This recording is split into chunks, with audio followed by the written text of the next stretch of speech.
Books on Tape presents Bangkok 8, written by John Burdett, read by Paul Boehmer. Like all the men of Babylon, I have been proconsul. Like all, I have been a slave. I have known omnipotence, ignominy, imprisonment. Look here, my right hand has no index finger. Georges Louis Borges, The Lottery in Babylon.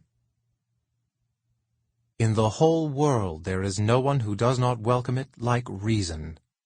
Confucius, talking about jade. Chapter 1. The African-American Marine in the gray Mercedes will soon die of bites from Naja siamensis. But we don't know that yet, Pichai and I. The future is impenetrable, says the Buddha. We are one car behind him at the toll for the expressway from the airport to the city, and this is the closest we've been for more than 3 hours.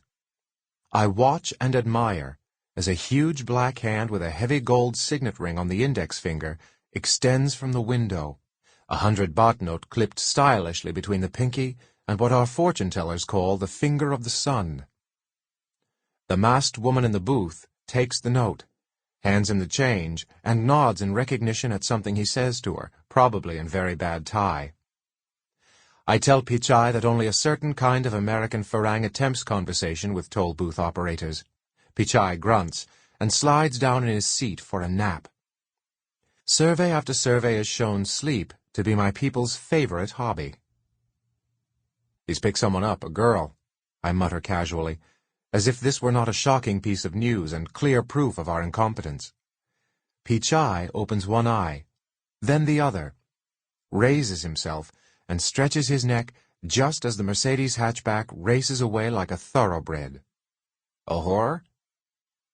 Green and orange streaks in her hair, afro style, black top with straps, very dark.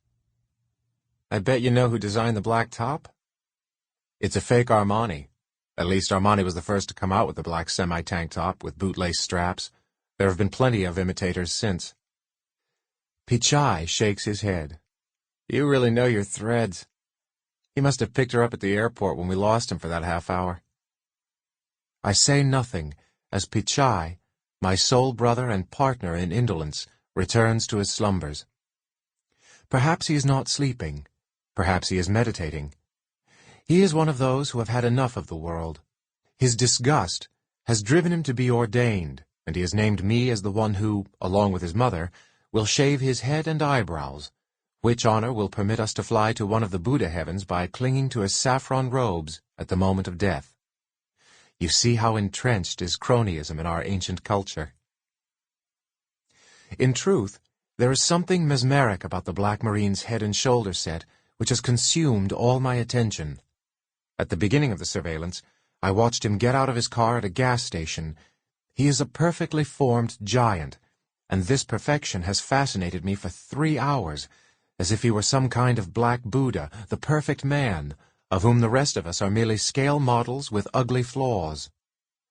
Now that I've finally noticed her, his whore looks erotically fragile beside him, as if he might crush her inadvertently like a grape against the palate, to her eternal and ecstatic gratitude. You see why I'm not suitable for monkhood. By the time I have inched up to the toll booth in our dying Toyota, he has flown to who knows what celestial bed of pleasure in his late-model Garuda. I say to my beloved Pichai, we've lost him. But Pichai has also flown, leaving only his uninhabited corpse, which snores in the seat beside me. Naja siamensis is the most magnificent of our spitting cobras, and might be our national mascot for its qualities of beauty, charm, stealth, and lethal bite. Naja, by the way, is from the Sanskrit, and a reference to the great Naja spirit of the earth who protected our Lord Buddha during a dreadful storm in the forest, where he meditated. Chapter 2. The elevated expressway is the only road in the city where a Mercedes E-Series can outrun a Toyota Echo, and I drive without hope or haste, which comes from the devil. Slowness comes from Buddha. just for form, feeling out of place amongst the elite vehicles whose owners can afford the toll. Mercs and BMWs, Japanese 4x4s, plus a lot of taxis with farangs in the back. We fly above the brothel hotels in the Nana district before I take a slip road into the primeval jam below. Nobody jams like us. On Sukhumvit at the junction with Soi 4, the traffic is solid in 4 directions.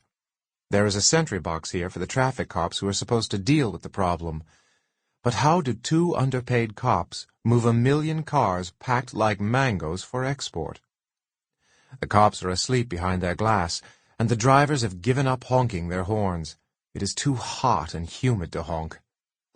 I spy our guns and holsters in a tangle at Pichai's feet, along with the radio and the portable siren to clamp on the roof, when we finally go into action.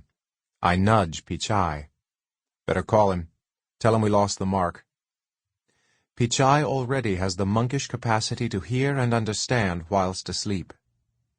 He groans, passes a hand through the condemned jet-black locks which I have always envied, and bends double to retrieve the Korean shortwave radio. An exchange of static and the unsurprising intelligence that Police Colonel Vikorn, Chief of District 8, cannot be located. Call him on his mobile. Pichai fishes his own mobile out of a pocket and presses the auto-dial button.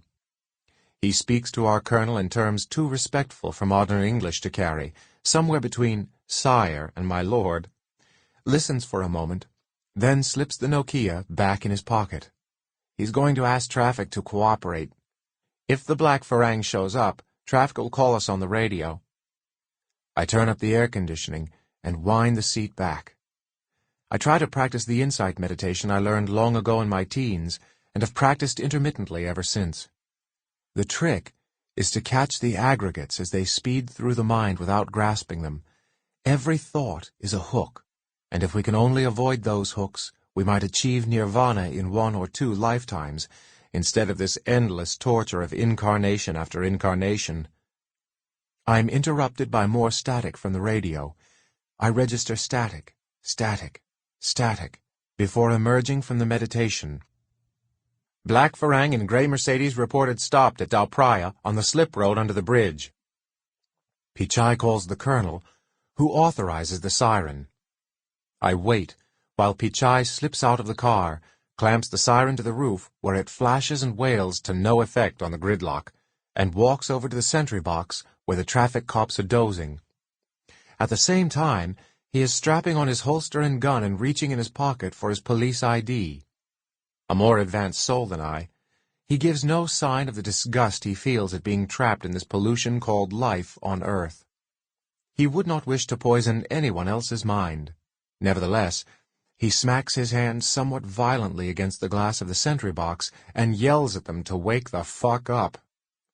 Smiles and a gentlemanly discussion before the boys in donkey brown, the uniform can appear bottle green in some lights, emerge to take charge.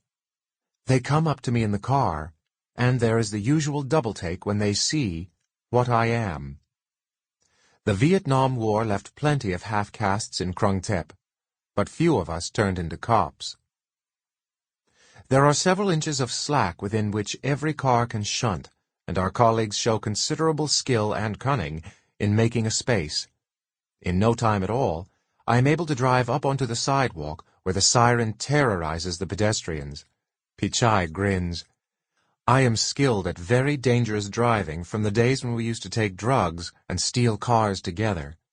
A golden age which came to an end when Pichai murdered our Yaba dealer, and we had to seek refuge in the 3 jewels of the Buddha, the Dharma, and the Sangha.